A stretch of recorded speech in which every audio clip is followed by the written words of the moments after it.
Welcome, ladies and gentlemen, to Broadcast GG for the North American Open Division games.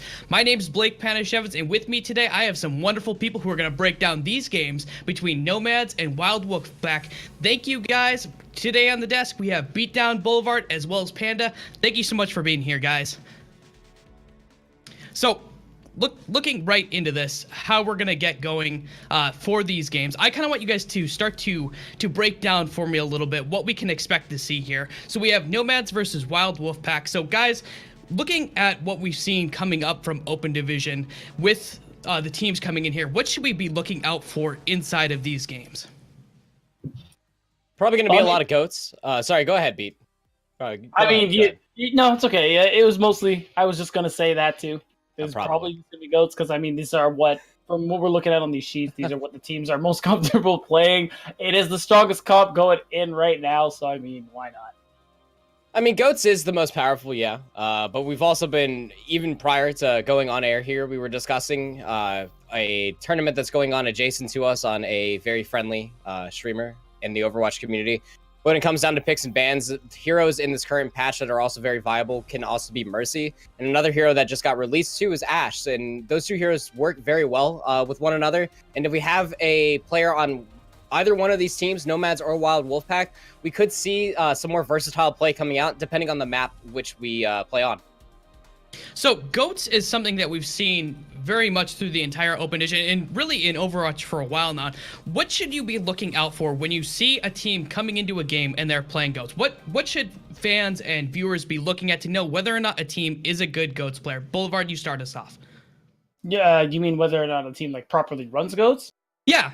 Okay, well, there's so many factors to that. A lot of it, though, I guess, is just how well you can play that shield game. Because as soon as your Reinhardt shield gets broken, I feel like you have a lot more trouble dealing with the spam that comes in through all the various abilities. Even the Zen and Lucio get a lot of damage done in this composition.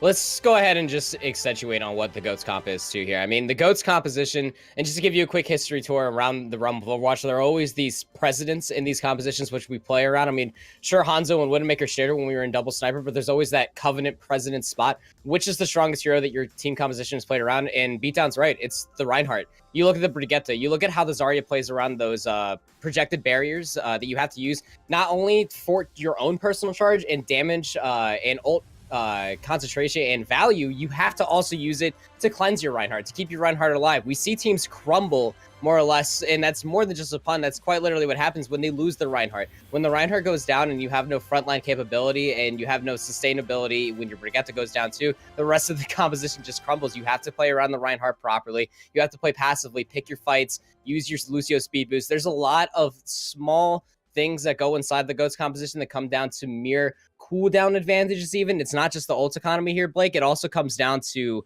the cooldown advantage for both these teams. So we're looking at this composition that we've been seeing the entire time, mostly through Open Division. There's been some breaks away from it. It sounds like it's mostly a team coordinated game. Now, these two teams coming in here have very different amounts of practice time together, how long they've been together as a team. Do you think that that is going to factor into these games and what we're about to see? We have the Nomads, who's been together for 7 months now, practicing anywhere between 4 to 5 times a week, and then we have the Wolfpack, who's only been together 2 to 2.5 months. Is that going to make a difference in these GOAT comps that we can expect to see? I mean, yeah, it does make a lot of difference just in the fact, or at least it can, because synergy is one of the biggest parts of this composition. The team play aspect is so important. It's how you work, like Panda was saying before. You manage the bubbles as the Zarya, but it's not just for yourself, it's for your teammates. You got to time your speed boost. That's the Lucio. There's so much. It's so comms heavy too. You all have to be so on point, and something like that comes from a long time of practicing with each other, knowing each other, even knowing how you play the game is important too, because it saves you time and having to anticipate. You just know, okay, this is what we do. Our Ryan does this. Our Zarya does that, and you all work together a lot better knowing these things. We've seen a big evolution through the GOATS comp too. I mean, you have to put into consideration where the GOATS comp actually comes from, and that comes from, yes, it is triple support and triple tank, but you can even kind of compare it to how a lot of European teams were playing quad tank in the past too, and that comes down to a lot of trust. You have to trust And you can even compare this to dive too. When your Winston goes in, that your Diva's right there with the Jets coming through with the defense mages. You have to have that trust that your Lucio is going to have the speed available. That when you call down that the Zarya doesn't have any the personal barrier up, that you as Reinhardt can call that speed boost and go into the team. So the way that Beatdown Boulevard is saying it is accentuating off of how I was explaining it earlier. I mean, it comes down to a lot of small things you don't necessarily see, but you really have to keep your eyes out for that. If we walk into what could be the inevitable Goats v Goats matchup, that it comes down to the smaller things, right? Where's the Discord orb at? Where is the speed boost being laid in line? Are they playing Moira Goats? Do they have the orb available? How much damage did their tanks take in the last fight? Because it all depends on how much, I guess, juice that Moira is going to have to heal her friendlies with. And we all love juice. So let's say that a team does not have the best coordination and they're going up against a GOAT composition. What are some things that they can do to maybe go outside of that GOAT's composition in order to try and defeat this composition? Starting out with you, Boulevard. Well, it's tough because at the end of the day, all coordination is required of all compositions, not just the GOATs comp. And it's really difficult, even especially because of how powerful GOATs is right now, to play a comp that likely isn't as strong, or it's one of I guess a soft counter is the word I'm looking for, in the sense that, like, yeah, it can work, but when you play comps like those, the team play required is even greater because it's so much more difficult. You have so much, your win conditions are I guess lessened because you have these few objectives to fulfill. Like, let's say you're running against GOATs, a common way to go against it is with a Pharah. Yeah, it's really difficult for the Ghost comp to take down a Pharah because the only one to really contest her is the Diva. But there's still a lot of conditions. There's still a lot of conditions that need to be met. Usually they run it with a Wrecking Ball. You still need to disrupt the Ghost comp. You need to keep them off their toes. You have to time all your engagements really well. So I feel like if you're not as good as the coordination, you're better off playing Ghosts. Yeah, and when it comes down to it, you can ask any coach all the way up to Overwatch League. I almost guarantee you their answer to, well, what counters GOATs? And they'll probably answer with, well, GOATs actually counters GOATs. But how do you actually dissect GOATs, right? And I know that actually sounds a lot more disgusting than where it actually lies because I'm talking about a cop and not the animal. But you have to displace one key member of it. You can use a Mei. Well, Doomfist is out of the question now because of his changes, right? He gets punished just about for anything he does, but you can also use the Winston instead of the Reinhardt. You have to displace the Brigitte or the Zenyatta, so that way the Discord Orb isn't being properly placed, or the Shield Bash has to be used defensively rather than proactively to give the team the edge, but to then keep their backline alive. Goes back to that cooldown advantage that I'm talking about. And I want to see either teams, either Wild, Wolfpack, or Nomads, kind of divert away from the traditional Zen Goats and see what they have to offer in this matchup to see how they can disrupt the enemy team. Well, I think that's a lot for everyone to go into. Remember to watch the Reinhardt, watch cooldown, see where things are being placed, so that way you can judge who is going to be the better team coming in here. We have Nomads versus the Wild Wolfpack, but guess what? We have some amazing people who are going to break down and cast this game. We have Green, Havoc, and Frito, so over to you guys, and I hope you enjoy the game. Thank you, Blake. And a lot of GOATs talk. And they're not wrong to. It is the meta for a reason. Now, one of the things that they didn't break down too much was the differences between the three primaries, Frito. So what are some of the differences that we could see between Moira, Ana, and Zen GOATs for this game? Well, specifically when you get down to like the lower mid-tier ranks of open division, I think teams start to favor Moira because it's a bit of a more forgiving play style. You have that big AoE healing, but when I start to think of counter GOAT's composition, especially this late in open division, I think that teams are going to be willing to start to test things out because the stakes here aren't as high. This is more of a game for these teams' development, and unlikely, I think GOAT's mirror is going to be the meta moving forward. So what I start to look to is other things that the teams have listed to be key parts of their hero pools, and Zole on top of the main tank puts his #1 hero as Wrecking Ball, which is a character that I know is going to be a lot better moving into the next stage, the next patch that's going to be coming out, with especially with his headshot damage being a lot stronger, and he displaces that Reinhardt. And when you talk about how to divide and conquer, well, the CC of the Wrecking Ball coming in time and time again is something that can do that. So Fundamental Goats play might get tried here, but I wouldn't be surprised to see other things that we know can start to answer it. Charge rate for Bob from Ash is something that also displaces it quite well.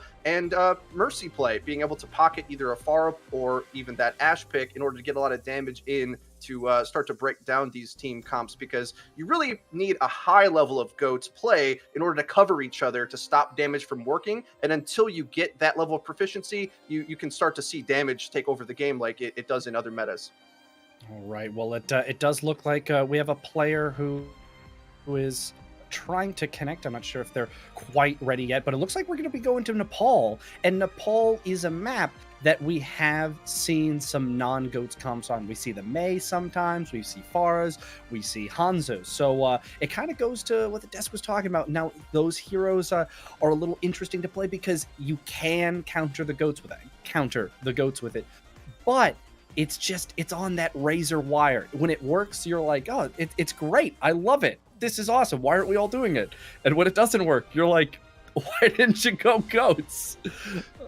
Most definitely. I think as well, the maps that you mentioned are quite key to add into the mix of things. A map that I think a lot of teams in other contenders regions have tried to stray away from is Ilios, because of how environmentally centric so many of the fights play out. If you want to play Goats and you're in Goats meta, it's sort of a nightmare to think that all of your practice is going to go to waste due to a CC. We're going to Nepal here, which on Sanctum especially, that's where you start to see those Orisa pulls and even a little bit of Wrecking Ball maybe, knockbacks, really knocking off the map, getting some environmental kills that is some of the fastest kills you can get in Goats. If you think about it, like normally a lot of things melt you in this game, but if you're playing Goats, booping something off the map is one of the best ways to find a frag. So that's going to definitely be key here, especially on Sanctum. Maybe less so on some of the other maps, but for sure there. And even on Village, you spoke about Mei Reaper is a comp that can work real well there too. Yeah, we aren't on the patch where Reaper gets his tasty buff yet, but he's still pretty, okay, if not countered. He's a hero where it's, if you allow him to have that value, he's going to be able to just kind of take it. So here we go. We are heading into the game. All of our connection issues have been sorted out. It looks like there was a little bit of a power snafu for one of the players, but he is good now, and that's what you want to know. 6 players on 2 teams all ready to go. My favorite part about how you described Reaper there is with a prolonged, yeah, and I kind of agree. Yeah, Reaper definitely is that kind of hero. But starting out on Shrine here, we'll start to see the teams where they're leaning in terms of this matchup, sort of the level of either seriousness that they're trying to just for sure win and lock this up with Goats, or if they're trying to experiment a bit more with expanding their hero pools and really putting it to the test. And I think especially with the type of practice you're going to get right now, Goats is only looking weaker next patch, so this would be a good training ground to start to pull out some of those DPS and counter Goats compositions, because it'll feel like you're taking the training weights off once that the armor nerfs and the other buffs come through next patch. So starting to assemble the heroes, and I'm already getting excited, seeing a lot of bait picks that I'm not even going to attempt to pretend to break down, but they're not doing any goofy switches, so this might be what we're going to see. Yeah, and opening with Pharah on each side would definitely be interesting.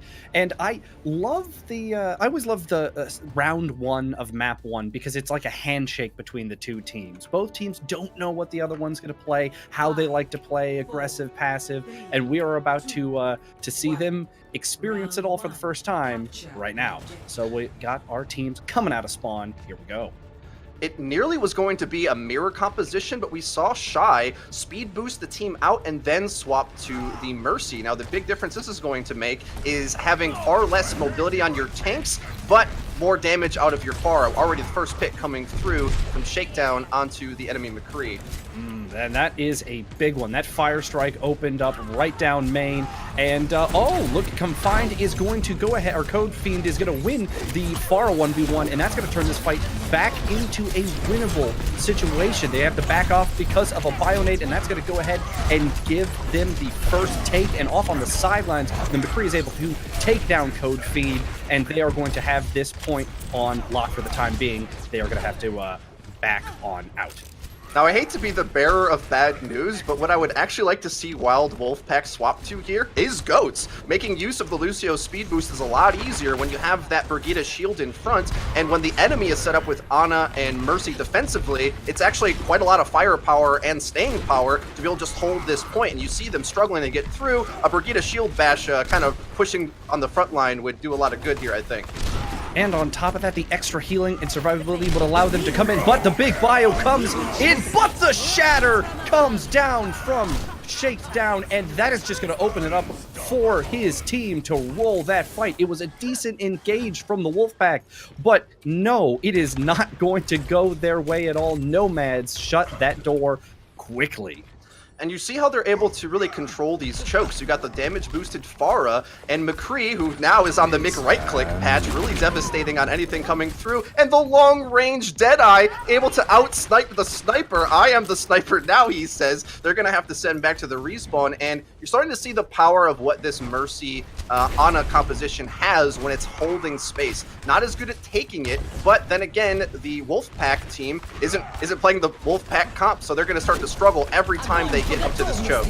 Zarya ult's gonna come out, and there's nothing that could eat it, and another huge bio, but it is on Shakedown as well, so they are gonna have to give some space, and the Mercy flies off the map somewhere, falling to their doom, and this is not going the way of Nomads, despite the early commitment. That was well done by the Wolfpack to really just wait and only use their ult at the right time. Their Lucio ult came out at the correct moment to gain value. We are going to have a pause here in a second. We have a disconnect, but the leader does not seem to know, or maybe has rekeybind it, and the percentages are just going up for free. This is unfortunate. They're continually asking for a pause, and it is not coming out.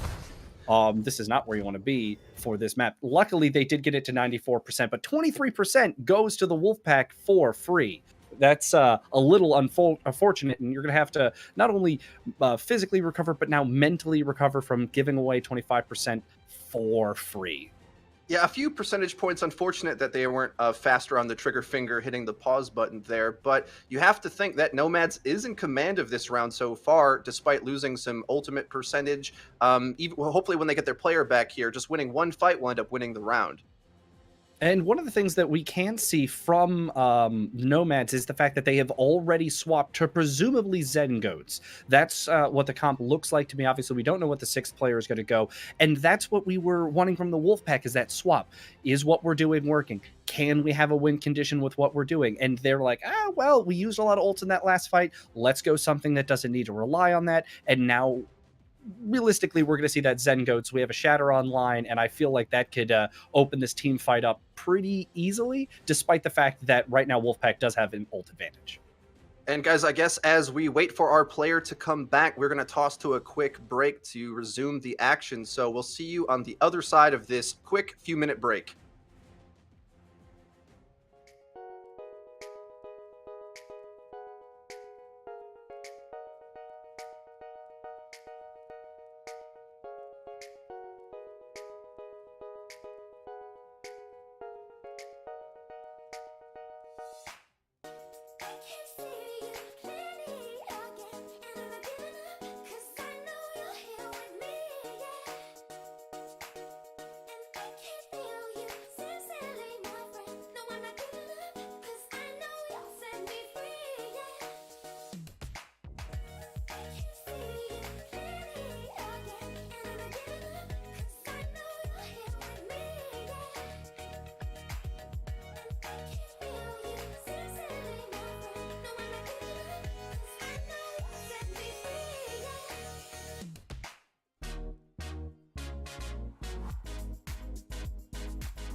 All right. Well, sadly, the amount of time to wait for their player to get back has passed, which means this is now a 5v6 game, which is so unfortunate because it really did look like Nomads had this under or in control for them as a team. But 5v6 is definitely going to be an uphill battle.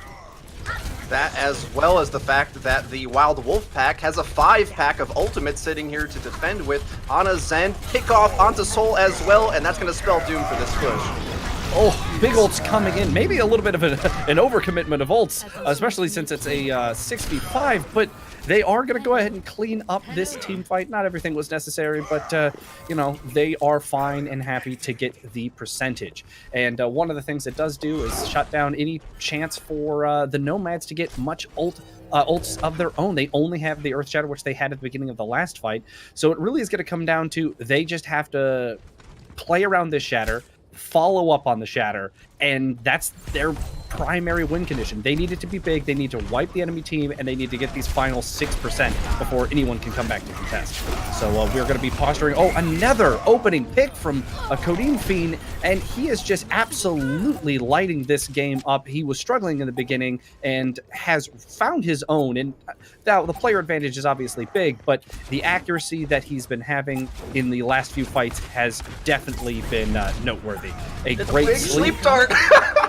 Stopping the contest from the Wrecking Ball. I said I wanted to see that hero come out, but I'd like to see him alive and well to stall out the point. We all know in our ranked ladder games that Wrecking Ball comes out with the 1200 HP. That stall fight can happen for quite a long time. All of it denied, though, with the key sleep dart put in. And you mentioned it as well, using some of those other ultimates like Shatter and High Noon. I mean, Zole got another Shatter by the time that third fight came around. So using ultimates, especially ones that charge quickly like Deadeye or Earth Shatter, is always a really good way to shut a team out of a comeback, because you stop the fights from lasting too long, and you can't build ult if you're dead.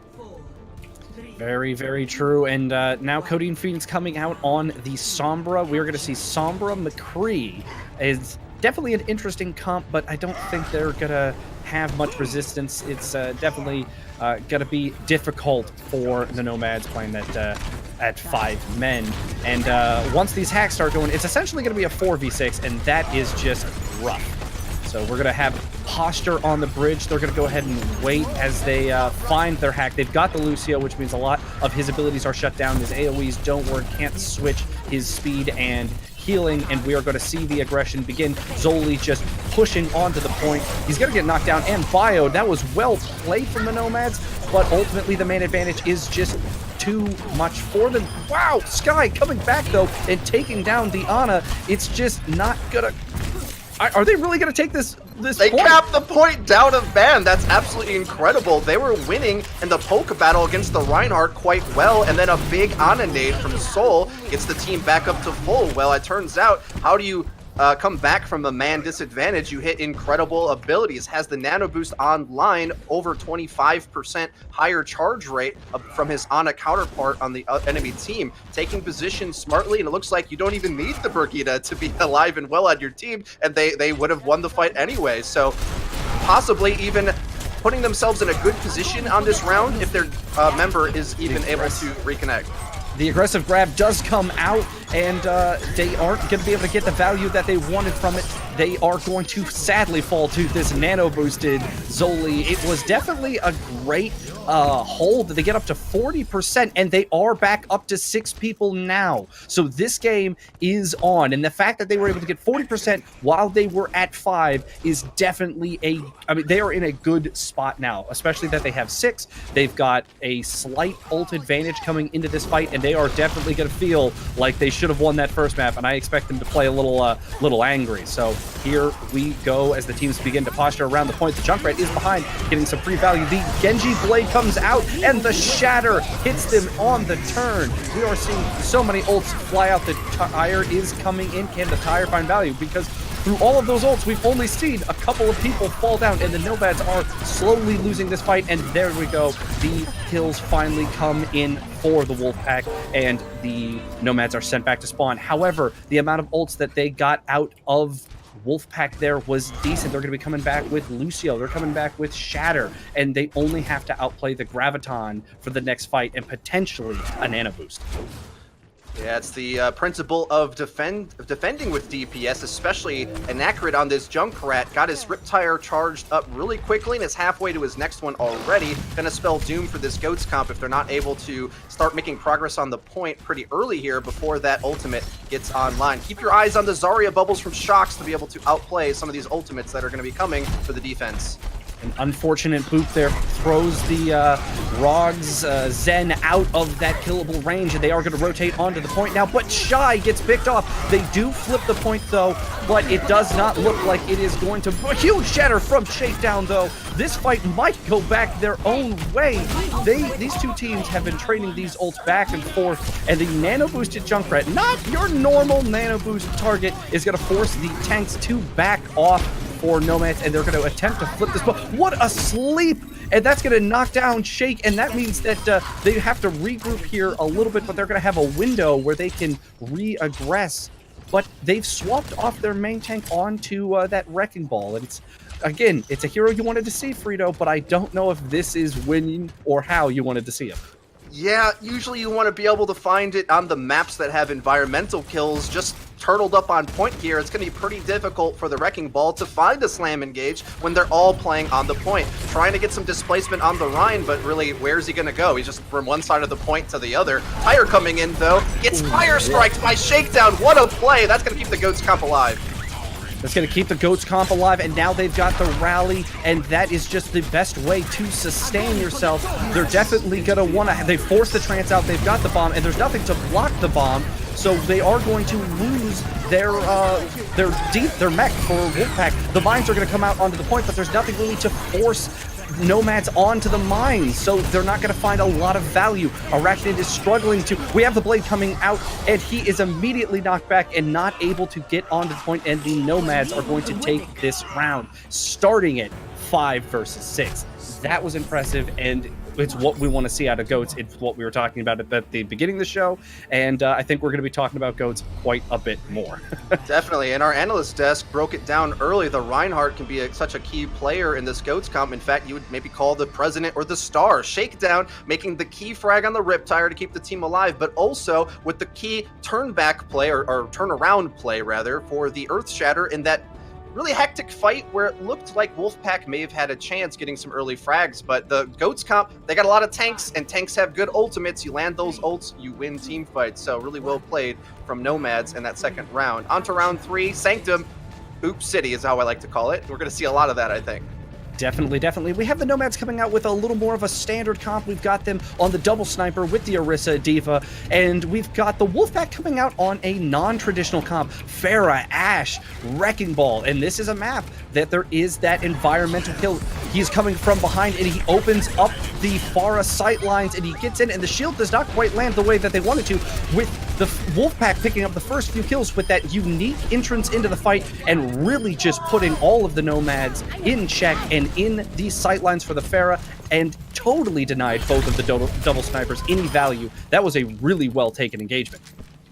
Nomads looking to make the key team comp swap here, going over to Goats. Really executed dive from Zole and crew there. You saw Rogs, even the Lucio, getting down and dirty into the backline, committing to some focus fire to frag on the point of contact with the slam from the Wrecking Ball. Look to see that be a bit harder now. Actually, it's not Goats. Shocks and Mishu on the Super McCree combo. So Zole just suicides off the side of the map. I know the comp counters you, bud, but they probably need you alive for this next team fight.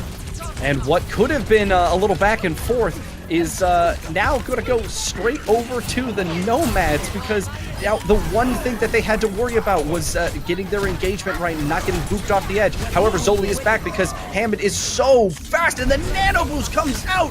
What a slam, and what great use of his kit to get back so quickly, find the damage, and just totally end that fight. I mean, when it really looked like Nomads was at least going to flip the point, that was wonderfully done by Momo and Zole for that combo, and the rest of the team knowing we got to back up, we're going to give them some space, and we're going to wait for our re-engage. That was very, very well executed.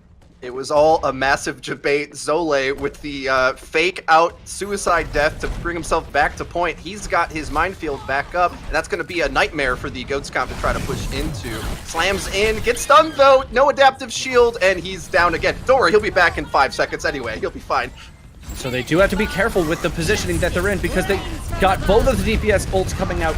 Codeine Fiend really lighting it up. Bob takes out the Reinhardt before falling into the pit himself, and this is going to go towards the Wolfpack, and this is not the way you want to have this last fight go. Very staggered out, and they might not even be able to touch this point. They come out on map 1 looking so dominant. Map 2, down a player, and map 3, it just does not look like they're going to be able to do it. No, they're not. It is going to the Wild Wolfpack. The Nepal Sanctum has been claimed. You see there with a really good peel back, and I wonder who's going to get play of the game here. I hope it's Bob. No, it's going to be the big shatter. But peeling back there to get value out of the barrage and the Bob was the difference maker. And I think a lot of teams aren't used to just how scary Bob is. If you try to over-engage into him and he slams you up, all of a sudden now you have this massive threat in the middle of your team composition, and that made space for the Pharah barrage to get a bit more value and tons of damage to land on its mark. So I like Ashe in the counter Goats matchup. It's just usually difficult to keep her alive long enough to find Bob to come out and start wreaking havoc, but definitely there too. If it's the Bob or Zole on the Wrecking Ball, man, I'm having a fun time right here. Wrecking Ball getting tons of value. We're seeing the new hero in play. Goats lost. Can you believe it? And it really comes down to both of those fights where the Nomads lost. They were coming onto the point aggressively, but we just saw the Wild Wolfpack disengage. Their entire team knew exactly how they wanted to take it, and that was the big difference maker. We're going to be heading over to Dorado, but the teams are taking a quick break to sort their teams and subs and stuff like that out. So we will be right back with all of the action.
Welcome back. Welcome back. The teams are getting ready to head into Dorado. And I got to say, the Nomads came out the gates looking really strong. Wolfpack took the first map of Nepal, though.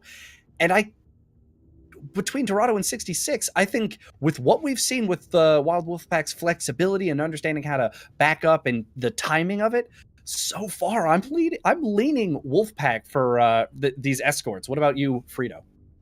I think Nomad's struggles came around not knowing how to be prepped for the Wrecking Ball. I think, especially on Sanctum, that first round there, they find themselves fighting close to point with a double sniper, which is just a recipe for failure, I think, when the ball comes in and knocks you all up. If they played like the further ranges outside of the point with longer angles, I think you'd look a lot stronger against it. So I want to see if the Wrecking Ball does come back out, which is unlikely actually on Dorado, but these types of engages they're going for to beat some of these setups. I want to see them be able to avoid the ball's value better and go aggressive if they have goats, or be set up better with their positioning if they're running any Widowmakers or any other things here. So it looks like a player did disconnect yet again, so find confirmation whether we're going to a pause, unfortunately, or not.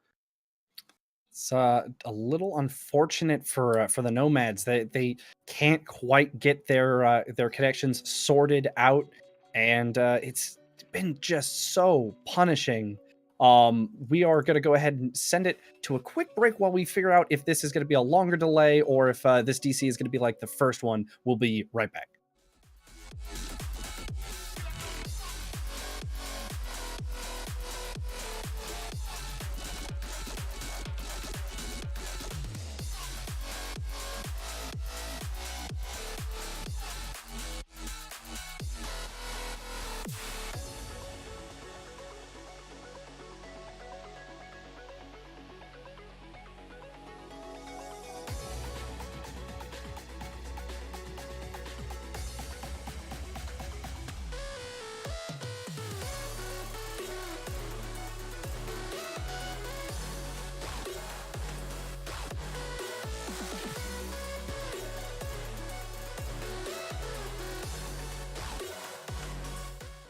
All right, there we go. It was not a long disconnect. It was a different player. The whole team of the Nomads just have wandering internets, and sadly, you want a stable one, not one that walks away from you when you're in mid-open division game. Yes, I think we'd like to see the Nomads internet connection transition over to an agrarian society, maybe get their agricultural roots laid deep and sound. It does look like we're having a sniper defense here, though, with Anacrid on the McCree and Code onto the Widowmaker, boosted up by that Mercy pick yet again, which really odd that you're going for the Wrecking Ball here. I think this would give you a lot more sustain up against Goats, but probably look a lot weaker up against the Sombra if they are to stick to it here. Sombra, Tracer, not the combo you see too often, but it's a fun one when you do get to see it. Now, I expect at some point we'll see a Brigitte come out to remind them why Tracer isn't played very often, but just like you were saying, that EMP, the hacks can put Wrecking Ball onto some hard times. And we've already got the Sombra coming from behind. Gonna go ahead and hack the Mercy and get a little ult charge and set up a small dive. Soul is very low in the background, though, so it is hard for them to, and Soul does get punished by Codeine Fiend. And right now we have both teams trading, but when you're on the offense like this, trading is okay. You're fine with going 1-for-1 for a little bit and just getting that payload moving up through the choke while you know they're not going to have a tank to really contest. But Shox comes back and takes down Codeine Fiend. He is going to be rezzed up, but it's going to throw off this dive, and Sky gets punished anyway. This is just so... Wild has had a great dive. They understand what they're trying to do, but Shox does come back and grab Codeine Fiend again. We're seeing this fight where Ultimate's getting committed. I'm surprised we saw the Valkyrie come out like that. It was easily punishable and did get punished, and now we have Nomads able to take some free progress and really start to get more aggressive and turn this fight on its head. And the Anna in the back, Rogs, gets taken down for a trade, but it's still just not the way you want to be running your defense. They can't get a solid line going. Zoe is doing their absolute best to slow things down, and it does look like they've stopped the hemorrhaging a little bit, but it's just so not stable, and that's not where you want to be with your defense. However, I gotta say, I'm impressed with the level of Hammond play that Zoli has been bringing out. Yeah, definitely, and the minefield forces the regroup. The problem that the Hammond comp has is that it's offensively minded. You're asking about like stability. Well, a Winston bubble does that more times than not. The problem is what Hammond does better is have more HP to stall the cart and a better ult to force them off, but it requires you to go for these deep engages. Big proc on the adaptive shield, lets them survive. They hit the anti-nade, but you gotta convert on frags when you go in like this, otherwise you're gonna find yourself struggling in the sustained game, which is what leads to this fight starting to swing back. And so far, Shox has been able to find picks, but they hadn't been able to really get that follow-up on his picks, and it is being followed up on now. This is what they want to see. If you're going to run that Widowmaker, it's a win more character, as people like Jane have called it, where it's you want to get in, you want to get that advantage pressed, and no value really found with the ult from Sky, and they are going to be able to pile in on this. This is the problem here, though, with the Hammond, is he's creating some space, but there's no damage mitigation for the rest of his team, so we're getting reset after reset with the Genji, and Shock is basically able to just free fire into the line and just get constant Widowmaker value, and we are going to see this defense set up for Streets. I really hope we see Zole swap off the Hammond here, because I think Nomads, yep, there it comes. Under the Streets phase, they're going to start playing the Winston. Nomads figured it out. They started to play a lot more defensively, trying to catch the Hammond engage and punish it. Sky has been right on the top of that, having a good series thus far. Ate a Graviton, I believe, on Nepal, and punishing the Hammond, and had a good zoning self-destruct that finished off the point here. And now we go into the Streets, where there's a Blade on the way. Blade on the way, and Zoli is going to force Shox off of that high ground, and right now the Wolfpack is going to maintain high ground control, which is definitely important. We are having the Blade come out for the Wolfpack, and we are at the sound barrier committed, but the fight is already lost for Nomads. Shox does find an exit elimination, which is going to be decent. However, it was on the McCree, which might have been a hero they want to swap. We'll find out here in just a second. No, it looks like he's going to go ahead and stay on. He has the high noon, and they've been keeping the high ground control, so the one disadvantage to having the McCree over the Widowmaker would be that it's hard for him to go between both of them, the low and high ground, but while you're controlling it, it's just something that you can have him free farm and deny the dive easier.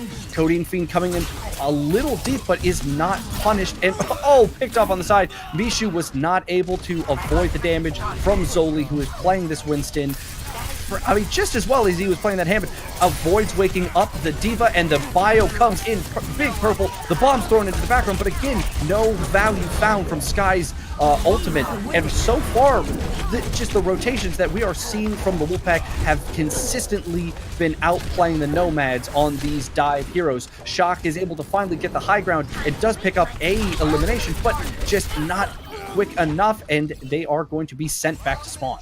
So that smart defensive play that I was praising them for, the Nomads on their attack against the Hammond, it seems like they have gone again to their over-aggressive ways. Mishu, time and time again, is getting caught a little bit too far in the enemy team's formation and getting himself picked off, and it's been a few fights that he's had to hold on to this Blade because of it, either getting antied or the harassment of Zole just pushing him to the fringes of the map. On a big flank here, look for the Nano Blade to come over the top, and perhaps an Acrid with the zoning Deadeye to counter it.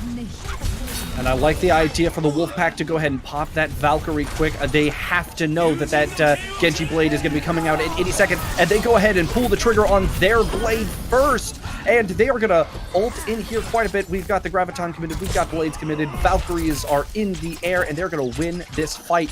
And I love the timing of that. They have to know the Nano Blade's coming up for the Nomads, so they go ahead and take the fight early and aggressively and deny them the ability to find value. So now that they've done that, now we're going to have to see the Nano Blade come out in this next fight to try to get towards 0.2 cap, but we're going to see at least 2 more fights. Here comes the Nano Blade from Michu, and immediately slept but woken up. That has to be a little bit of a misplay. You're going to want that one back if you are Arachnid, and the Mishu does find 2 eliminations, despite the fact that he was slept at the beginning of his Blade. And we are now seeing the Nomads get some easy value because of waking up the Blade. That was almost a perfect counterplay from Rogs, but it just that's unfortunate to see. From 2 fights to 1 fight so quickly.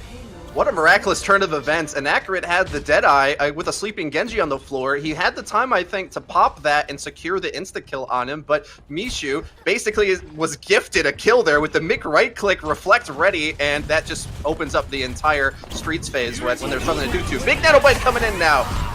Yes, the Nano Blade coming in from the other side immediately takes down Mishu, but then there just isn't any other follow-up to be had. But at this point on the map, going into point 3, when you're not a full team, it's not the fight you want to take, especially going into a minute. However, Zoli overextends and has given them a window for them to start to push in now. And with the fact that they're on the Mercy, Ana, and McCree, there's going to be punishment.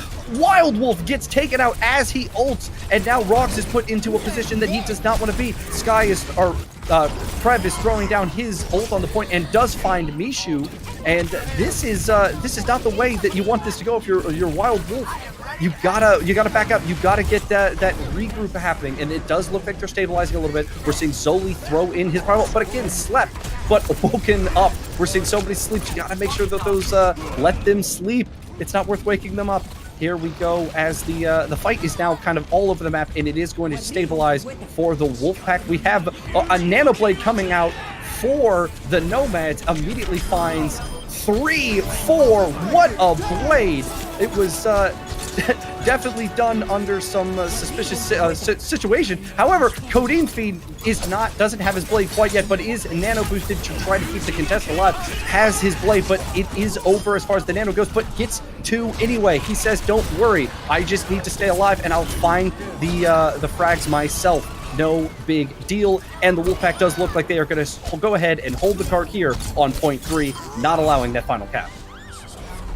Look back to that fight, and you really wonder, did Shy need to pop that sound barrier when there was really only one member on cart? Then with the Nanoblade coming back on the retake for the defense, they had no defensive ult in order to counter it. Also, another thing that I found with Wolfpack's gameplay so far, doing a lot better with syncing up with Codefiend whenever he pops his blades, where you see a ton of healing coming his way. There, I believe Wild Wolf had swapped over to the Moira, just chasing him around, trying to give him as much pocketing as you can. You can almost just tell the story by watching the health bars of these 2 Genji players, which one is in more sync with the support of their team.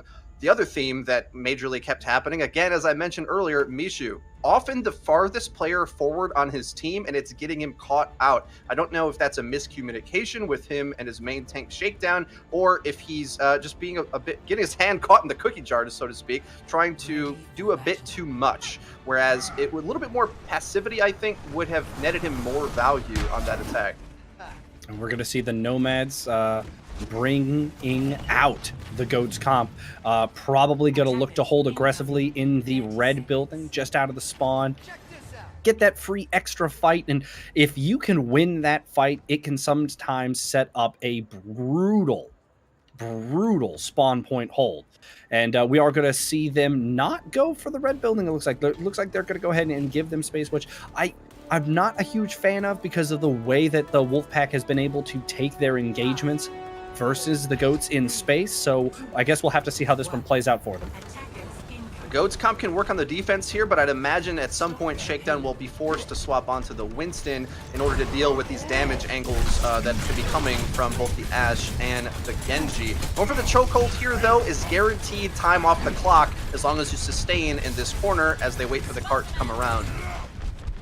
Definitely. And I like the way the Wolfpack has taken this. They're like, okay, we'll push the cart, we'll get it to the choke. That's when we'll think about how we want to fight this. And already we're seeing Zoli come off of the Winston onto the Hammond.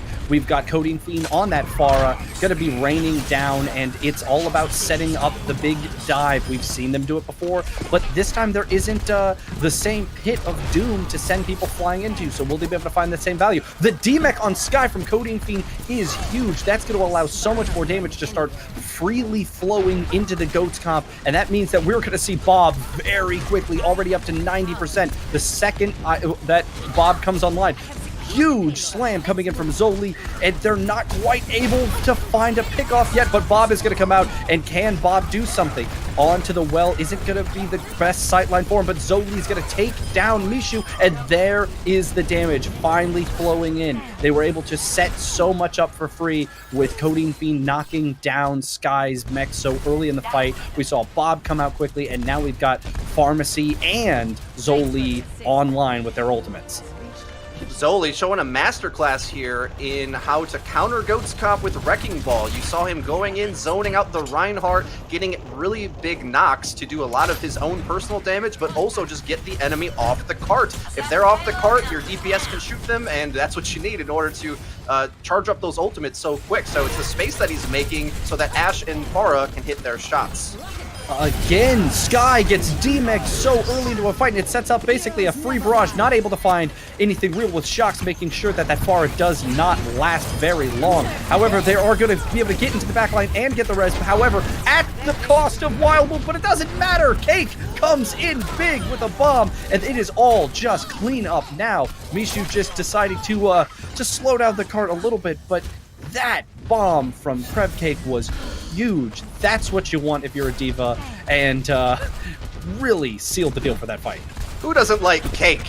He's serving up a big piece of it right there for the whole team. Really good way to punish on these aggressive dives. It really seems like this team has had a lot of practice on how to go in with their tanks, but Shocks gets a key pick off on Pharah, who's attempting to flank.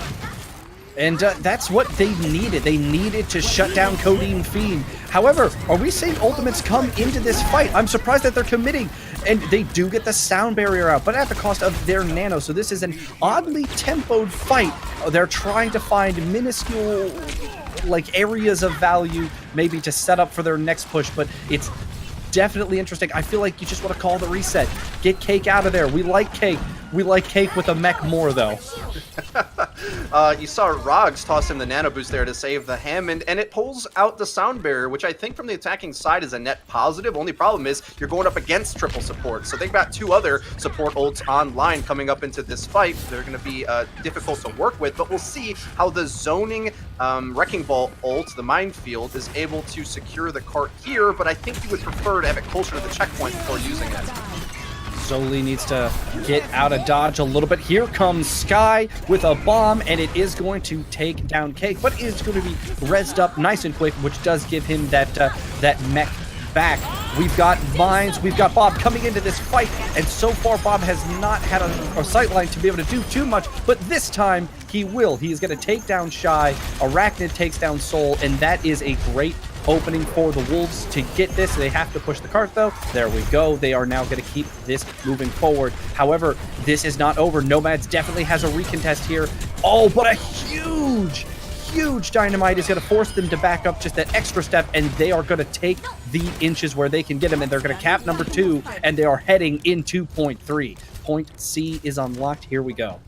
Arachnid used his Bob in the fight prior, now moving his way up to 64%, having it online yet again. And remember, not much push was had by Nomads on their attack, so we're in final attack territory with the minefield almost back up as well. This is terrifying for Nomads on the defense here.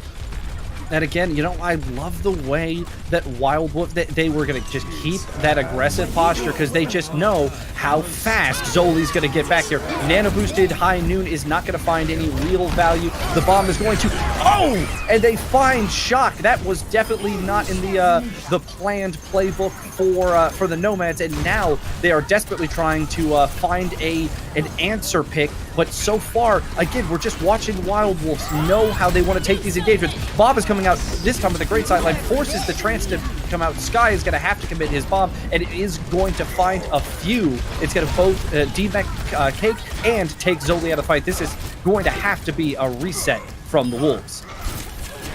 I think it's time that we swap the Hammond Ball shenanigans because finding these fights into sort of claustrophobic engagements seem to make it difficult to find value for their abilities. You did see Zole with the big knockback of Rhine, which was able to find the Diva Bomb value, but hey, you're not playing with a shield on your side either, so Sky obliges that with his own Diva Bomb to frag back. So we really need to see the Wild Wolves get more open space to have a chance against this Reinhardt comp.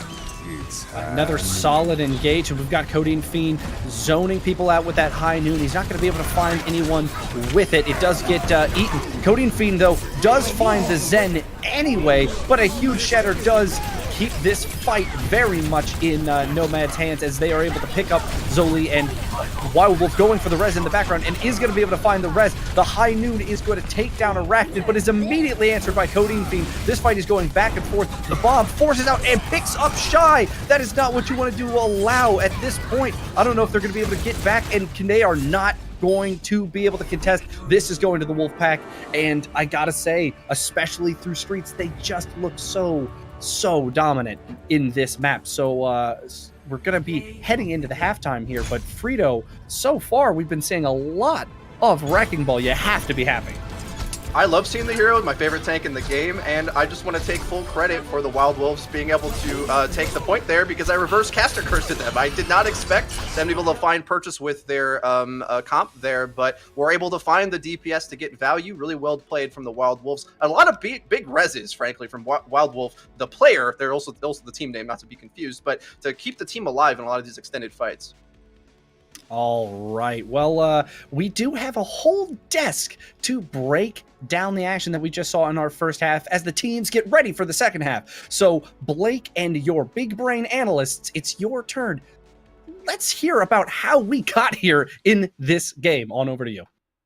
Oh, thank you so much, Green Havoc and Frito. That was by far an exciting and wonderful game, and I don't know if we were expecting any of that to come out, especially considering there was a DC that came in. So I want to break some of this down, because even though a DC briefly happened, there was some interesting stuff that we got to see and look forward to. So, Panda, I need you to break it down to me. We come into the first point of map 1, right? And we don't see goats really at all coming in here. Why was that? What happened? Well, I think what we're seeing is an expansion of what we're kind of branching off in our pre-show, right?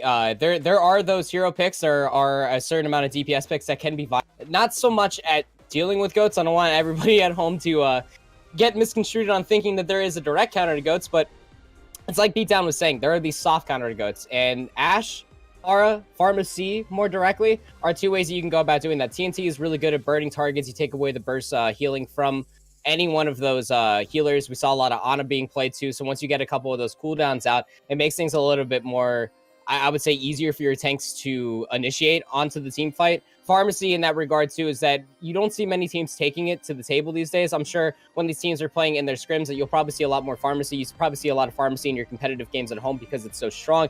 And where it's so strong is that it makes teams, I guess, second guess their positioning. You see McCree's going off on random flanks. You make them second guess their picks. Maybe they can deal with it better on a Widowmaker, but McCree would be better in that regards because the enemy team is also running Winston. You need that backline peel. There's a lot of things that go into play what makes Pharmacy very strong. But when you're hitting direct rockets like Wild Wolfpack were on that composition, like we saw on Sanctum, they ran the Pharmacy with the Ashe, with the Hamster and the Diva composition to a very effective level. It was really nice to see, cleaning up on each other's targets, playing off the point and rotating properly.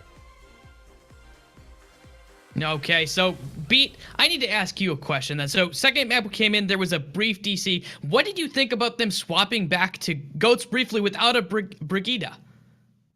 I mean, it was probably the best decision they could have made in light of that. I mean, all things considered, because like you were saying behind the scenes, Panda, it's good because although you're basically playing Brigless goats, but you still have a lot of the advantages of goats. You still have the speed. You still have those giant health pools. It's not quite the same thing as taking that 6v6, but I mean, it's as close as you're going to get with while still being able to, have the Discord, still have those really powerful ultimates like the Grab, the Shatter, etc. So that's how they actually managed to put up a good fight until they got their team member back.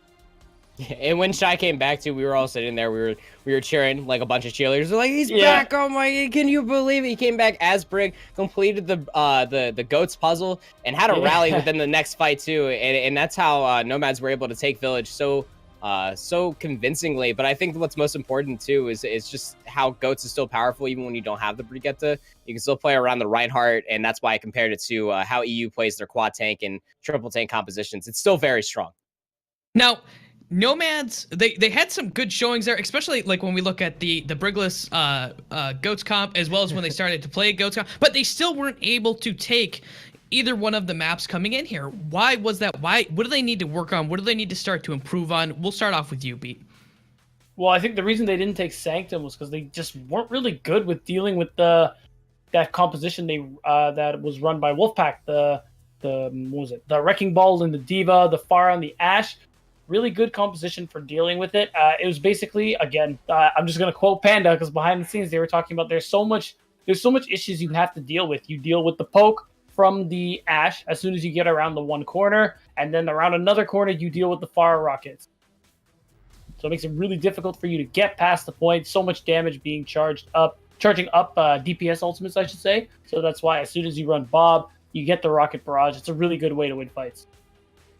Yeah, and it's at that point too that it becomes more oppressive because it leaves a lot more openings for the hamster and the diva to find those dives too. We saw it all the way back on the Overwatch World Cup qualifier stage from Team South Korea that they were able to find a lot of openings with this composition, and we saw Wild Wolfpack take that composition over into the next map too. And as we're leading into our assault map too, I can only assume that they'll be doing it again. I want to see Nomads come out with some way of dealing with it effectively. They're getting dove quite, I would say, a lot. They're getting dove a lot, and they need to be ready to deal with it effectively. The only way you can do that by chance would probably be bring the Brigitte. Mishu did look best on Genji. Yes, did just get the play of the game.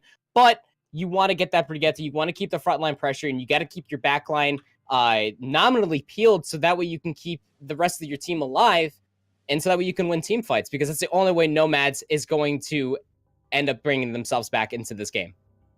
Okay, so we looked at what was occurring and what they need to do. What do you think is the number one flaw for each teams, and how do they improve it going into this so that way they can convincingly take the game? So we'll start off with Nomads. What do they need to do to start actually winning these games? If they had to focus on one or two things besides internet connection, what do they start to work on? Well, for starters, I think what Nomads specifically needs to work on is just how they want to. Let's just avoid going on long flanks, for one thing. I know we saw that a couple times. You take really long flanks, go around this corner, but then there's no payoff because it's too risky when you. It's too risky of a play, especially when they did it when they had a really key ult combo up. That could have been the fight there. I think the camera was even on him at the time. So I think you're just better off sticking to like the usual dive composition. Just stick with your team and focus the same target. Okay, Panda, before we get into what you think should be added to Nomads, I want you to add on to whatever you're going to say. Would you like to see them actually play more goats? Go. I think so, because I mean, while Wolfpack, they're coming out with the hamster diva, they're coming out with that hyper dive composition without the Winston, they're coming with the hamster instead, like I said. But you need a way of dealing with that. The only way you deal with that actually would be goats in a way. Goats, since the dawning of time, has always been the most effective way of dealing with dive targets, and I want to see Nomads do it again. It's where they found a great deal of success all the way on Village for Nepal, and I want to see them do it again. We haven't seen them bring it back for quite some time since that one stage on Nepal, and I think they could find a decent amount of success here today in doing so. If they want to win this series here, Blake, they should probably pull it out again. Okay, so let's look on the other side of that, the Wild Wolfpack. They've been coming in here. They've been doing fairly good, right? They're up 2-0. They have to close it out. What do they need to focus on to make sure that they can close out these games and moving forward? Starting off with you, Beat. Beat, you there? You're muted. GG Beat, you there? Okay, so Panda, start off with you. We'll start off with you. Well, I think in regards to how Wild Wolfpack were all playing, I think that they're not really showing any signs of any openings per se, besides when they go for those hyper dives. And I think you could probably find a lot more openings there for both these teams in a way, because they're not playing as tight-knit as you would probably think in this current patch of Overwatch. Tank composition seem to be where you want to be playing around anyway, but both these teams are wanting to be playing a little bit more of a dive eccentric. You can take advantage of that from a multitude of angles. I don't think Shock's going off on those crazy McCree flanks towards the end of Dorado that we just saw was the answer, but I think in a way that could be your trump card. You want to find those openings like Wild Wolfpack are, again, with their hamster and diva composition, and The only way that we're really seeing that is from Mishu's Genji or Shock's McCree. Shakedown on his Reinhardt are finding key slams, but it's not enough. They definitely need to bring more to the table. Okay, so the question that we had asked was, what does Wild Wolfpack need to do? Beat down Boulevard? Let's get your take on this. What do they need to do to close this out? I just want to touch on real quickly that I feel like I'm being sabotaged here. I didn't even press the mute button. I don't know how I got muted. Now that that's out of the way, I think Wild Wolfpack are playing really well so far. They just need to clean up the coordination just a little bit. And on top of that, I really think they need to communicate with how they're like using their abilities. Like a big example of that, like I know behind the scenes, we were kind of freaking out when the Nano Blade came out from Nomads. A 6 sleep dart was landed onto Mishu, and then he was immediately woken up. And then Mishu proceeded to find value anyway. Yeah, that's like one instance, or at least one major instance, but that stuff can't happen because then next thing you know, at a crucial time, you're just going to wake up the Nano Genji, and then what? I don't know. Then what? The rest of your team just dies, and that's pretty much at the end of that. It's kind of like when you see like the nano boosted Winston before Primal gets slept, and then your Diva's just automatically holding down M1, just wakes up, just like, hey, my bad, guys, and the rest of your team just dies, and then you get snowballed all the way through Streets phase. It's kind of like what happened in a way here. In the way that we're kind of highlighting it too, we can't shut down the visual communication. I know we can't hear how these players are actually communicating, but from a visual perspective, the way that they were able to keep that Nanoblade Genji alive, it came in, the Diva ate the flashbang, ate the I think it was the second shot of the Fan the Hammer. The first shot of Fan the Hammer woke up the Genji while he was mid blade, still had his deflect off cooldown, pulled out the cooldown, Nanoblade deflect right into the McCree's face, and then he just went hunting. I mean, it was very impressive, but you can still tip your hat to how well and how effective these teams are playing with one another. Just the coordination from these little things in game of Overwatch is very nice to see, and I think both these teams, though they won't be coming into playoffs here with their win-loss records, I think we need to see more of this because I want to see more of these teams, if not through the rest of the season of Open Division, even the next. Well, guys, it has been an exciting time. We've broken down some of this. We're going to go to a quick break before Frito and Green Havoc break down, hopefully, what is going to be a 5-game series. So I hope that you all get ready to enjoy this and just stick around.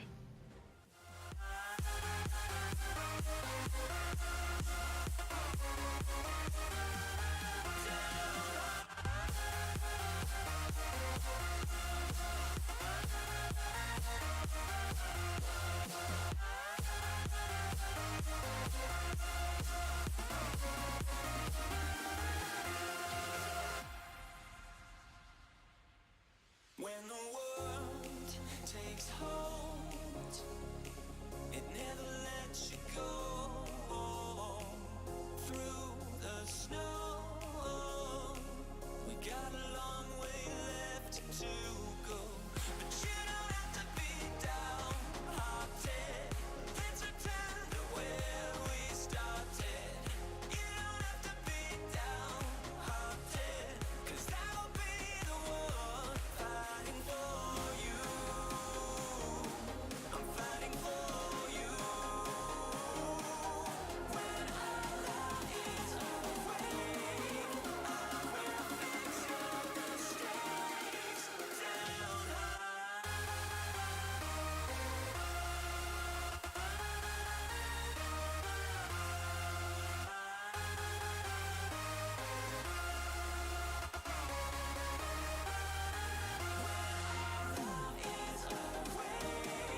I will fix your mistakes down high.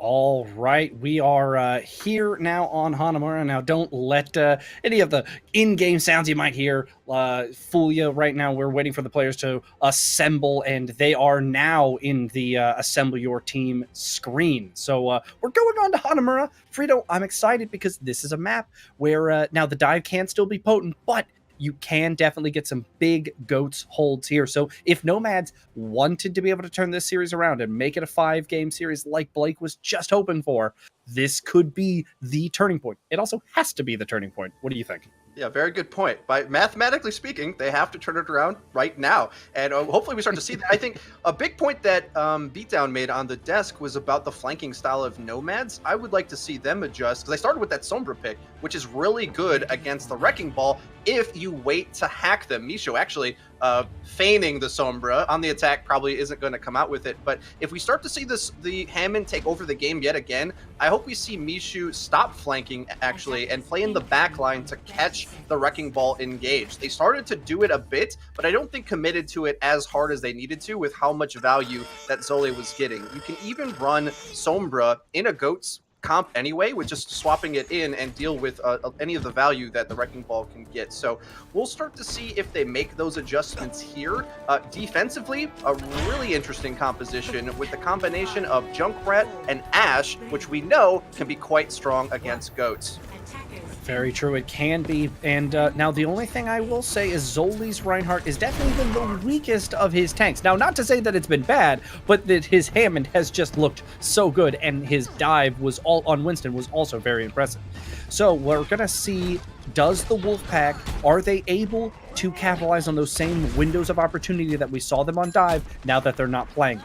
We've got Nomads coming out here on a dive comp. They said, hey guys, there's no Brig, so sure, let's play a little Tracer. We're gonna start to see this dive. They're right now in the phase where they gotta figure out where they want to dive. They can't dive blind. That's how you feed that Arachnid on the Junkrat so much value. And they find the Lucio. This is what they wanted. That free pick, the damage boosted. However, ouch! That shakedown got absolutely deleted, but the picks are still coming in for Nomads. That opening on the Lucio has really just set them up, because now the Reinhardt can't rotate to dodge the damage. He just has to try to be healed through it, and that is just not a way that you're going to be able to win team fights. And that was a very, very well taken set of engagements by Nomads to take point A. Shox being the hero, reminding us all why Tracer needed the Tracer Eraser Brigida to get added to the game. Absolutely taking over the fight there. No one could get out of the choke except Shox, and he did the most with that opportunity, picking up a kill, and also, I would say, feasting on the Ashe's hitbox as well to find big damage on that frag as well. We'll see how they start to approach this. Far going into point B against double hit scan, probably not so great. However, they have the Barrage, so they're going to be looking to use that with no Diva Defense Matrix to eat it. Exactly. They do have quite a bit of ults. However, Bob can be sent out relatively soon. But no, Codeine Fiend gets taken down before the ult unlocks, and Soul's going to be able to take the res onto Shakedown. This is very good for Nomads. However, the Shatter and Barrage is going to come out and find immediate value onto the Zarya. Zole is going to have to back up because the sustain of the Nano Boost is gone, and they're going to take the first tick of this point. Codeine Fiend is able to slow down. What an well-aimed Bob onto the Diva, and that is going to stabilize this point, as Bob did do something. Yes, indeed, Bob. Good accuracy on that one. The AI certainly came in the clutch there. Just a little bit out of sync with Nomads engaged there. Shakedown taking the early death with a stun, fan the hammer, knocking him down. Wasn't able to get the primal any use until on the retake. I think keeping the main tank alive there, we may even be seeing more of percentage points being taken. But one tick, you'll live with that. They set up here with a Valk and Diva Bomb on the engage. Big pick comes the other way, though. Big pick does come the other way. However, they are able to res it and deny the res for the Wolfpack, so they are at a slight advantage currently, but they need to step on the gas and they need to make something happen. But it is so hard for that dive team to find the value while that Valkyrie's up. And Arachnid, it reminds them why McCree is so powerful with that stun onto the Genji, and takes the fight and just cleans it up with the High Noon. And you know what? It's picture perfect, really. With all of my criticism, I guess, of the desync that Nomads had with their DPS and tanks, Anacrid has been the opposite, where he's able to peel back behind the safety of where his team gives him, and he was plinking down that Genji, who was looking for his backline the whole time, has the High Noon even to snipe the Mercy out of the sky, really clean play out of him. Now he's onto the Junkrat. It's time to blow up this Goats comp. And what a perfect time to be on the Junkrat when they are coming up a set of stairs. And the grab is eaten by Kreb, so this is actually decent for them. However, the Nano Boost comes out and is able to find Mishu, which is a lot of the sustain that Goats wants to have. Both Reinhardt's desperately trying to find something while Nano Boosted to swing their gigantic hammers on. Bob is going to get slammed into a corner, and it does look like Nomads will pick up the second tick, but no, Codeine Fiend is able to get onto the point and deny that tick. That was Codeine Fiend has impeccable timing when it comes to stopping point takes. We've seen Wild Wolfpack run this Mercy Ana combination a few times, swapping to the far now, and the cool thing that they do is able to use the Nano Boost as sort of a pseudo-defensive ult, being able to keep Zole alive in the clutch of the fight, and when he's alive with Nano Boost, even if you have some offense, he's going to be able to trade out and brawl, even up against Goats, or even when they had the far over the top. Him staying alive and getting kills buys time for the respawns to come back, and a big reason why they're able to fend off the attacks coming through from Nomads thus far. And speaking of buying time, that delay onto Sky as he was demech'd and just keeping him alive, charging him across the map, forced almost 30 seconds off the clock before the next engagement happened. And now Codeine Fiend has already found Mishu on this fight, which means they're already back to the drawing board so quickly. So 30 seconds just to lose the fight immediately. Codeine Fiend has been an absolute fiend in finding these first picks. Last on Dorado, they constantly found Sky's mech. Now they found the Brigitte at the beginning of each of these fights. And as a Goats comp, you can't be losing two of your main sustain heroes while you're trying to posture. I really can't be losing anybody. The Goats comp needs the whole team alive a lot of the time to cycle their anti-damage abilities. One or two of those fall, or you're healing, the whole sustain drops flat. Mishu's had enough of this, though. Wants to take the Pharah duel to the skies. Let's see if he has better luck than he did on the first attack. Shakedown goes from one big play, stopping the tire, to getting knocked down as Zoli and another Nano Boost comes out and just cleans everything off of the point. Sky is desperately saying, I am not getting stalled this time. I'm going to fall off this map. You're going to leave me alone. Thank you very much. I'll be with my friends in Spawn. Really interesting to see the way the interactions of how these DPS are outplaying the approach of the tanks of Nomads. You'd imagine Zole without a Zarya to protect him on the point of contact that they would have had more success with that Brigitte running into him, but no, feel like they have to full out swap it now. They're on Lucio Mercy to try to give more support to Mishu in the sky, but it's hard to find any angles here with Ana and Ashe able to take angles over the points. I don't know how the FAR is going to see anything, frankly. Right, so we do have them posturing up on the high ground. However, Shakedown is knocked down very, very early, but a charge is going to take down Codeine Fiend. Can they stop the res from Wild Wolf? No, they're not able to. Commits the shatter, but gets taken out while he's doing it. The res comes through, and we're having ultimates fly all which way, and no real value being able to be found from them. However, Nomads are starting to take control of the fight. They need to get rid of Zoli on the point. He's the slowest target, and the justice does rain down. It takes down Mishu. Codeine Fiend yet again coming through in the clutch and finding some immense value. Now we're having the ultimates, the D-Mech come through for Cake. No real damage done, just the stall. Zoli on to his picture perfect Hammond play, and immediately comes in, knocks up the Reinhardt to be knocked down by Codeine Fiend's Pharah. This stall play from Zoli has been just tremendous, and they understand the timings. We've said it time and time again, but that play is just so impressive no matter how many times we see it. Shakedown's got to be frustrated after that push. I mean, he anti-air pins the Pharah and they end up losing the fight. What more does this man have to do? Well, I think probably swapping to a Div would be pretty key in order to hold any space here, because without one, oh no, excuse me, they're on the triple tank. Never mind. Without the Lucio, though, the tanks are really slow and are easily farmed by the DPS. Opened up with a huge charge, and they are going to immediately find Zoli. However, Arachnid is able to find Mishu, and again, just back and forth trading, and that's not what you can do on the offense.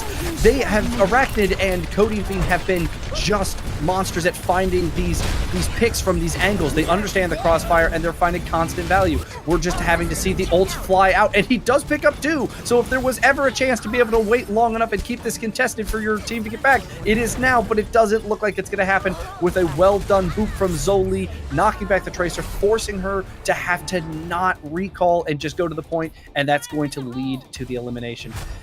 That's a well-done defense. That was a well-done defense. Yeah, it's going to be rough here considering you're looking to win this map in order to start the reverse sweep going for Nomads. Seems a bit unlikely without them being able to cap B. Probably going to look to try to do some sort of either cheese or really effective full hold defense on A here to have a chance into the map. It was awesome to see Wild Wolfpack continue with the commitment with the engages of Zole. Boom or bust, even if he dies on the point of contact, they really take use of that opportunity of the resources being drained out of the attacking side to rally around all the focus that he's drawing onto him. So it's a win if he's able to get out, but even when he's not and he sort of just jumps in and they focus him, they're able to still find frags. TPS doing a great job syncing up with him and really the whole series long. It's been great to see. Absolutely. And again, it's not the normal strategy you see. You typically, especially on Hanamura, see a lot of goats. Occasionally you'll see Sombra Doomfist defenses, but that's typically at the higher spectrum of play. In this level, we're talking about 4 and 5 teams. I didn't expect to see such a clean play from Dive, let alone the Hammond dive. And now we do have Wild Wolf himself getting disconnected. So yet another disconnect coming through. I don't know how long this one will take. Hopefully it's on the quicker side. But if while I have you here, Frito, what needs to happen? What's the turnaround that we need to see immediately? Not in 2 minutes, not in 3 seconds. Now. What has to happen now for this fight to start going more Nomads' way? I think Nomads needs to luck out and assume that Wild Wolfpack comes out with Goats comp into their anti-Goat setup. That's not what's going to be happening from the player select screen from what we can see already. And when that's the case, when you start having mobility characters up against this Bastion Mei, it starts to look just unable to lock down anything. And because of that, I'm going to say this probably shouldn't have been the call to run this Atlanta Academy defense, which is only really good up against Goats. And what have they shown you all this time? Do they even want to run Goats? I don't think so. So got to hope that they make some mistakes into this Bastion, I think, for them to have a chance with the full hold. But not a terrible idea. I think I prefer actually a Symmetra here to have a chance to reposition. I do like the Symmetra because it allows for that flexibility, and also it keeps the enemy team on their toes because there's so many different directions you can go. If you want to get cheeky and offensive or really turtle back, you can really keep that team repositioning. Now with the Mei, one of the things that does give is it can in a way help shut down some of these dive tanks if the dives aren't done well enough. However, we have seen time and time again the Wolves be able to hit these dives, I mean, superbly, and they know their windows of opportunity. So I don't know if the Mei pick is going to be enough to stop their the dive with what we've seen from them. Well, what you'll see happen, hopefully, if Wild Wolfpack makes the right call here, is not dive the Bastion at all. Just play outside of its reign of dominance, avoid its line of sight, avoid the Mei freeze. You do those two things, well, your poke and your pressure on the objective is going to be better because you have the Orisa Diva that are either don't get to the point, one, Orisa doesn't, or you just focus the Diva down and you don't have a whole lot to save her. But I do like the fact that the defense is running Mercy Ana because we saw how strong it can be for Wolfpack in a few times so far this series. It's really proving to be able to both save your tanks and amplify your damage to a severe degree. So bailing them out and then having some tools to use on multiple stages of the fight, thought that was really key for Wild Wolfpack's B defense. And hopefully that proves useful on Nomad's A defense here. And we have seen already the Wolfpack be able to outmaneuver Goats on maps where Goats was pretty heavily favored, or at least is considered the meta pick. And so I think they will be able to outmaneuver this Bastion play. However, we are going to go ahead and go to a quick break while we let the team sort out this disconnect. We'll be right back with the conclusion of this match. Or does it go to map 5? We'll find out soon enough. We'll be right back.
All right, we're back into the action. The players have connected. It's been a up and down affair as far as the internet's concerned with these teams, but luckily the disconnect was on the offensive team, so it's not going to throw off our engagement here in the beginning. And we're about to find out how they react to seeing the Bastion staring down the choke, which can definitely be a daunting sight.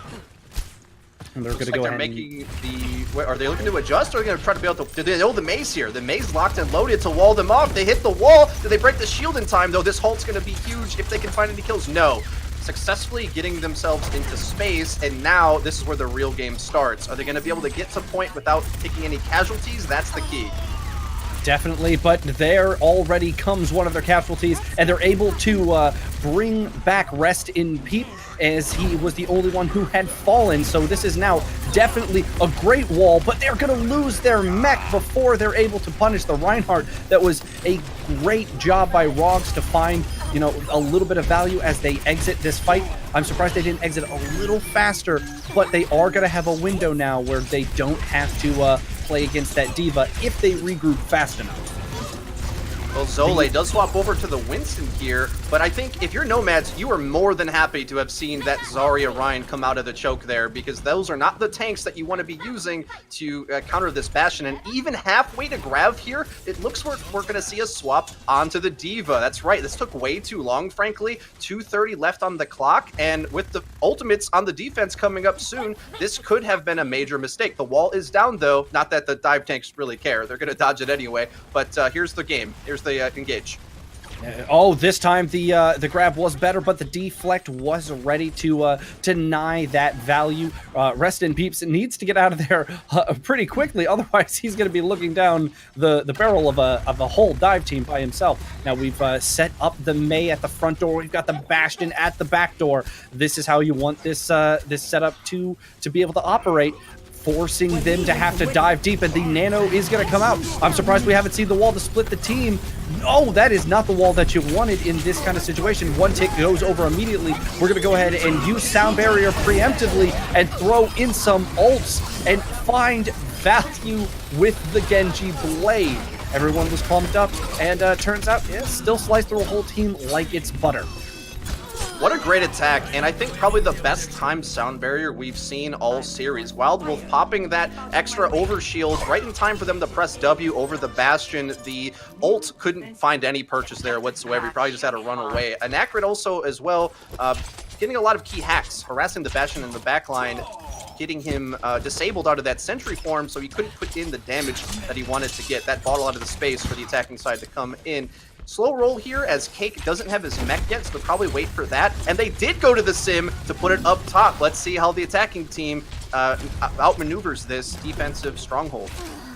Yes, they're going to have to do a lot of posturing to get by this. Now, you typically like to have the Nano Blade for this reason, because they're all up there tucked nice and cozy in their little shelf. But when you're sitting there looking at 4 minutes and 30 seconds for a single tick, you're okay with having to build up some ultimates. The Nano Boost comes out a little late, probably didn't need it since they had already picked the tank.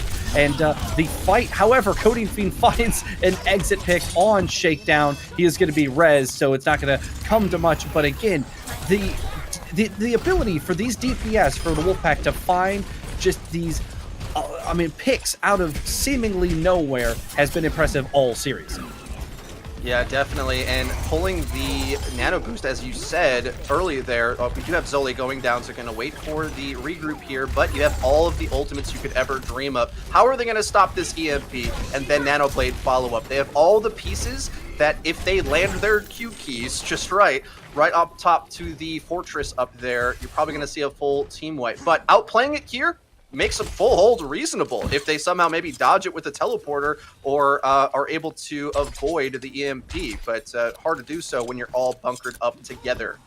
Very, very true. It's going to come down to, can they sniff out the timings of the EMP blade coming out and get Bastion away and into an angle with their teleports before all their abilities get turned off, that he can then find value despite the EMP and blade being on the battlefield. Also, the timing of this, the barrier for Symmetra is also going to be pivotal because too soon, and that entire barrier goes down with the EMP hack. Here it comes. No one has moved or reacted. That's a 6-man hack, and immediately we see all of the kill feed go towards the Wolfpack. They got the picks they needed. That timing was impeccable. Wow. Just wow. Definitely. Yeah, Wolfpack there showing just picture perfect execution on a lot of these plays, showing that you can run the Goats comp against us, you can run this Bastion cheese, and we have the answer. Sneaking that Sombra up on an angle where you couldn't even see the translocator coming from. He was top left there, snuck it in over the top, and then it's all she wrote. 2 nano blades with the sound bears. These big ult engages are things that just the Bastion comp doesn't have any defenses against. And because of that, you're going to end up winning if you find them in position. So really well played by Wolfpack. I think they can end the season here in Open Division with their heads hung high, knowing that a lot of their heroes and their play is going to transition really well into the next patch. Oh, I don't even want to think about that, honestly. How well this team performed on patch where Goats and that slower play with big beefy tanks is so powerful. I don't even want to think what it's going to be when Brigitta's armor doesn't stay and armor does less in jet. I really, really don't. But I happen to know some people who do like to talk about things like that, and it's the people whose job it is to break down all the action we saw and break down all the dives we saw on Hanamura. I've been Green Havoc, he's been Frito, we've been your casters, but now it's time to go back over to Blake for the post-game report. Thank you so much, Green Havoc and Frito. That was an exciting game. I had some fun. Not exciting maybe in the way that you have this intense matchup where everything is going like back and forth, back and forth, back and forth, and everything's there. But Panda, I have to ask you one very simple question. What is the definition for insanity? Well, definition of insanity is trying to push the high ground continuously on point B Hanamura, and to the point where you're walking into a double specialist composition such as Junkrat and Pharah. When you're attacking with Pharah yourself, I mean, there's so little corridors that you're just trapping yourself into, not to mention, and that's just not just play on the bear trap that Junkrat has as a cooldown, but just his grenades. Tactically denying the area that they're walking into, it's not exactly easy when you're Nomads walking into that small room. More importantly, in the skybox for point B, for a pharmacy, just to sustain. We saw time and time again the flexibility coming out from Wild Wolfpack. More importantly, Code. Ashe, Genji, tons of different heroes being played out from the DPS players of Wild Wolfpack as a duo, coming out and effectively dealing with any sort of insanity that Nomads wanted to bring to the table. Okay, Beat. So my question for you is, what did you get out of that? We saw these games coming in here. Both of these teams aren't going to be going forward into the like playoffs as well as the finals, most likely, if at all, because of their loss ratio right now. Is there anything that teams watching this could pull from that maybe they could utilize in their own games going forward for the future? Maybe just get an idea of, because that Bastion bunker strat we see on Hanamura is definitely not like a new one. People run that a lot. There's a lot of, because we saw Nomads try a couple different approaches to deal with it on point A, there is still a lot you could probably take. Like, yeah, they did finally get it, but they did a couple pushes where things didn't work, so teams can look at this and think, oh, this doesn't really work. Okay, we won't try this.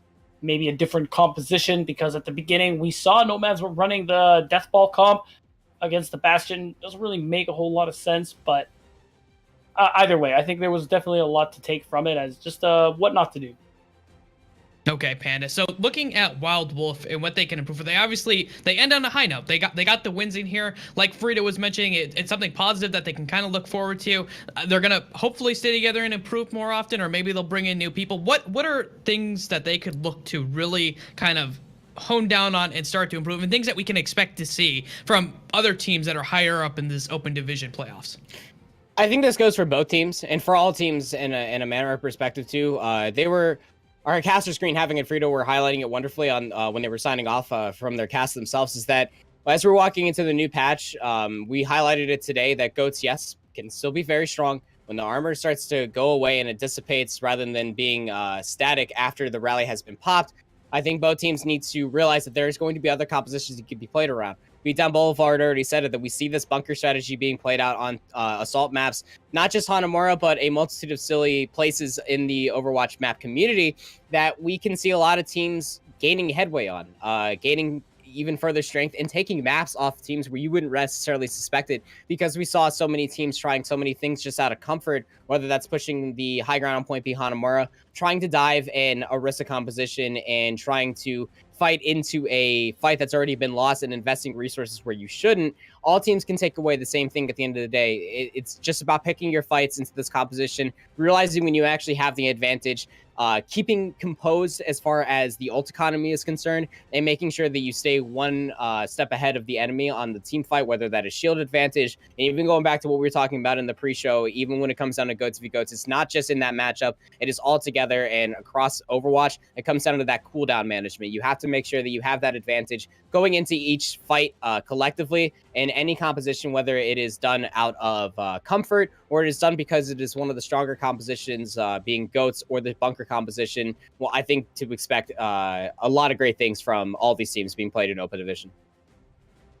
Okay, guys. Well, this has been an exciting game, but you know what? You do not want to go anywhere, because Broadcast GG, which brings you all of the amazing open qualifiers coming in here, has some more games coming for you later. That's right. We're going to have Expandable Desync versus NA Live coming in here just a little bit at 2 p.m. PST, so you don't want to miss it. Stick around, and I hope you guys enjoy the show, and I will see you guys there. Just finding a place where my heart can breathe. And all I know is holding you close now, you're here with me.